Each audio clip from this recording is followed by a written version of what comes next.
What's going on, guys? Welcome to episode 17 of Infected by a MOAB. This time we're on the map Outpost and we're using the Akimbo FMG9's. Now Outpost, this is the first time I've put an Infected MOAB gameplay for Outpost, and I talked a little bit about it in my previous Infected by a MOAB episode, the maps that I still needed to get an Infected MOAB on, and I finally did get one on this one, but I want to get a better one, and you guys will see why at the very end. But this is a pretty tough map. For the most part, this map, there really aren't any good areas where you can stay the entire game. You're gonna have to run around quite a bit, and that's what I do throughout this entire gameplay.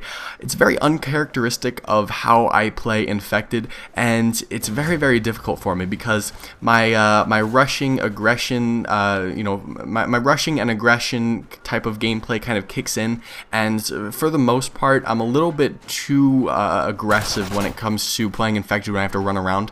It's tough, and this map never really gets played on. It always gets it never gets voted, so you really don't have that opportunity to play a lot and get the practice and figure out the map. So I think that's why this was a little bit tough for me.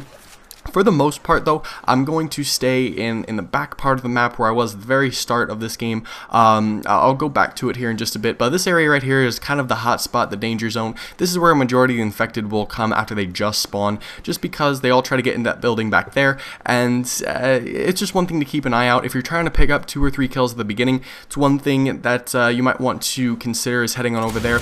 This is the area that I'm going to stay in through most of this game until the very end, and I usually put a C4 or a Claymore on or around that truck, just because it's almost more or less an alert system, but also a lot of the Infected like to put their tactical insertions around the truck when they're trying to get me over here. So one thing to keep in mind also, just go ahead and put a C4 or a Claymore somewhere over there, so if people are spawning over there or Infected are coming and you're a little bit overwhelmed, the truck is going to explode and kill most of them, that's for sure, and it'll give you a couple seconds to reload. And if there are a lot of Infected coming this way, unfortunately this game I don't get to utilize this, but definitely stand on top of this truck because it's kind of an awkward angle for the Infected. Throwing knives are a little bit tricky to get up and over this truck and towards you. You do have protection, so another thing to just kind of note, the truck is pretty good for protection.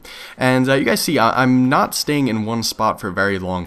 This game is pretty long, and I am really hungry to get as many kills as I possibly can. Like I said, I don't usually play Infected like this. I usually show you guys the best spots, the best areas, and pretty much stay there the entire time, but this game I was aggressive and I tried to get as many kills as quickly as I possibly could, because 9 times out of 10 when I'm playing Outpost, if I don't die at the very beginning from something stupid, I usually end up only getting 18, 19, 20 kills, something like that. So I was rushing around, I was trying to pick up the kills, but I also was trying to stay as alert as possible, because for some reason the Infected always seem to sneak up on me on Outpost. There's a lot of different areas and a lot of places you don't really think to look, and the spawns in Outpost can be a little weird sometimes, so just it's a little bit tricky. And you see right what I mean by this, oh, and right there the host changed, kind of sucked, but you see right here where I mean by this area is a hotspot. All the Infected are coming through this building, they're trying to get into the building off to my right, and all the people around here are getting a whole bunch of kills.